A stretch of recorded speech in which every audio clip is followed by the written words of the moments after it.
Hello and welcome to my channel friends. कैसे हो आप सब? I hope you all are doing very good. So friends, आज मैं आप सबके साथ एक गुड न्यूज़ शेयर करना चाहती हूँ। एक्चुअली थैंक यू कहना चाहती हूँ आप सबको, आप सबके प्यार और सपोर्ट के लिए, जिसने इस चैनल को 100+ मेंबर्स की फैमिली बना दी है। So friends, thank you so much for your love, your support to this channel. And जो भी ये वीडियो फर्स्ट टाइम देख रहे हैं, सो आई रिक्वेस्ट सभी को कि मेरे इस चैनल को सब्सक्राइब करें, लाइक करें और कमेंट करना ना भूलें। सो फ्रेंड्स, आज का वीडियो का टॉपिक है what is Madhubani painting part 2। सो जिन्होंने भी पार्ट 1 मिस किया है, मैंने लिंक डिस्क्रिप्शन बॉक्स में रख दिया है। सो प्लीज़ जाइए, चेक कीजिए। पार्ट 1 में हमने बात किया था what is Madhubani painting as a overall, and part 2 में आज हम बात करने वाले हैं मधुबनी पेंटिंग में हम क्या क्या बनाते हैं। क्या बनाते हैं मीन्स क्या क्या दर्शाते हैं। सो फ्रेंड्स, जैसे ही मैंने आपको पहले बताया था, मधुबनी पेंटिंग लार्जली जो है वो बात करती है अबाउट नेचर एंड नेचर में आए हुए सभी चीज़, चाहे वो ह्यूमंस हो, इंसान हो, पेड़ पौधे हो, जानवर हो, हमारे नवग्रह हो, सूर्य हो, चंद्रमा हो, सभी कुछ जो भी हमारे आसपास है वो नेचर का पार्ट है। तो चलिए फ्रेंड्स, हम देखते हैं एक एक करके कि मधुबनी पेंटिंग में हम क्या क्या बनाते हैं। सो पहले मैं बात करना चाहती हूँ अबाउट लाइफ स्टेज ऑफ लोगों का, पीपल का। सो लाइफ स्टेज से मुझे सबसे पहले याद आता है कि एक बच्चे का जन्म होना। एक माँ जब एक बच्चे को जन्म देती है, वहाँ से उसकी लाइफ स्टेज आगे बढ़ती है।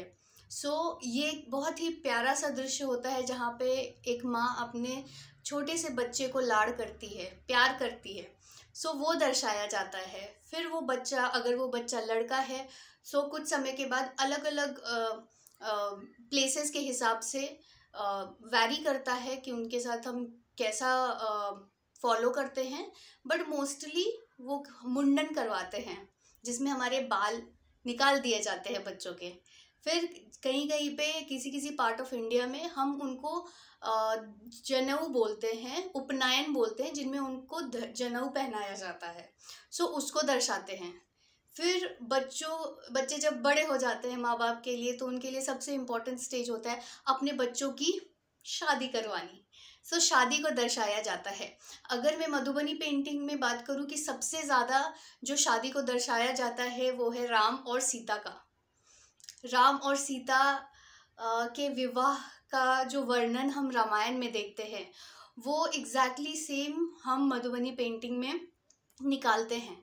जहाँ पे राजा दशरथ से लेके राजा जनक जी और उनके गुरु, उनकी माताएं, भाई बहनें, वो सब हम वहाँ पे दर्शाते हैं। आगे की वीडियो में मौका मिला तो मैं ज़रूर आपको दिखाऊंगी वो।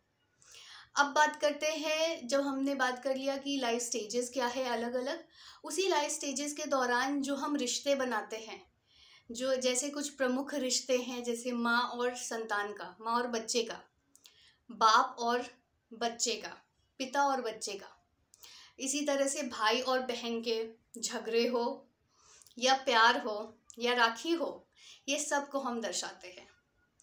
ये हो गया फ्रेंड्स हमारा फर्स्ट टॉपिक कि हम लाइफ स्टेजेस को दर्शाते हैं।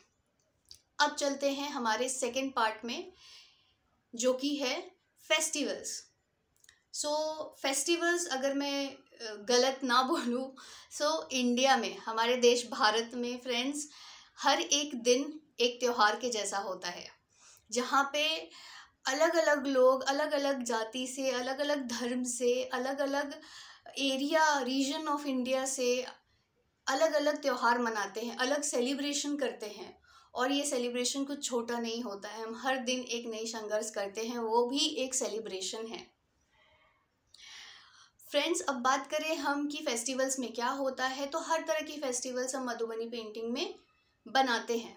जैसे अगर मैं हिंदू धर्म की बात करूं, कैलेंडर की बात करूं, तो हमारा कैलेंडर का फर्स्ट जो त्यौहार होता है वो होता है मकर संक्रांत, जो मोस्टली 14 फरवरी को मनाया जाता है। करेक्ट। 14 जनवरी को हम मनाते हैं मकर संक्रांत, उसके बाद हम मनाते हैं सरस्वती पूजा, फिर हम आ जाते हैं होली पे। होली के बाद हम मनाते हैं रामनवमी आती है, जन्माष्टमी आती है, राखी आती है, दुर्गा पूजा आता है, काली पूजा होता है, फिर छठ पूजा होता है। सो इस तरह से अगर आप देखो तो हमारे साल भर की कैलेंडर में कुछ ना कुछ फेस्टिवल्स होते हैं। हम क्रिसमस भी दिखाते हैं, हम अलग ईद भी दिखाते हैं, अलग अलग धर्म में जितने फेस्टिवल्स हैं उन सबको हम दिखाते हैं। अब बात करें हम फेस्टिवल्स भी देख लिया हमने कि क्या मनाते हैं। इन फेस्टिवल्स के अलावा जो प्रमुख फेस्टिवल है उसके अलावा जैसे रामनवमी हो गया, जन्माष्टमी हो गया, सूर्य चंद्र से रिलेटेड कुछ है तो वो भी दिखाते हैं एज ए फेस्टिवल। अब हम बात करते हैं तीसरे पार्ट की, जो कि है लोग, जो बहुत इम्पोर्टेंट है। लोग ही हैं वो जो फेस्टिवल्स मनाते हैं, जिनका एक बॉन्ड क्रिएट होता है एक दूसरे के साथ। सो लोग में मधुबनी पेंटिंग में स्पेशल क्या है? सो फ्रेंड्स, ये बहुत इंटरेस्टिंग है कि मधुबनी पेंटिंग में जितने भी ह्यूमंस को हम बनाते हैं, ड्रॉ करते हैं, वो 2 डायमेंशन में होता है। 2 डायमेंशन कैसा होता है? सो अगेन आने वाली वीडियोस में आपको मैं पक्का से पक्का बताने वाली हूँ। अब हम बात कर लेते हैं कि ह्यूमंस और इंसान जो हम ड्रॉ करते हैं वो कैसे होते हैं। सो इंसान बेसिकली एक फीमेल, मेल, बच्चे, ऐसा ही होता है। अभी फीमेल की वेशभूषा हम बदल देंगे तो वो एक बंगाली फीमेल हो जाएगी। अगर उसको हमने घाघरा चोली पहना दिया तो वो राजस्थानी हो जाएगी, और इसी तरह से। सो वेशभूषा बदल बदल के हम फीमेल्स का स्ट्रक्चर बनाते हैं। फिर उसी तरह मेल का हम बनाते हैं। वो कभी धोती पहने होते हैं, कभी शर्ट पैंट पहने होते हैं, कभी बच्चों के जैसा रहते हैं वो, और बच्चे होते हैं। सो इंसान में ये होता है। उसमें स्पेशल क्या होता है, उनकी आँखों का डिज़ाइन जैसा होता है, नाक होती है, कान होते हैं। सो इस तरह से पूरी बॉडी के अलग अलग स्ट्रक्चर बनती है। आगे की वीडियोज़ में फ्रेंड्स डोंट वरी, आने वाली बहुत सारी वीडियोस में मैं आपको इन डिटेल बताऊंगी कि पीपल की जो मैंने बात की, ह्यूमन की जो बात की, उसमें कैसे ड्रॉ करते हैं, क्या क्या होता है, वो सब मैं आपको बताऊंगी। अब चलते हैं लास्ट पार्ट में। लास्ट पार्ट है नेचर, जिसमें हमारे सारे पॉइंट्स कवर हो गए। जैसे हमने पहले बात किया लाइफ स्टेजेस, फिर हमने बात किया फेस्टिवल्स, फिर हमने बात किया पीपल। तो nature is covered by all this.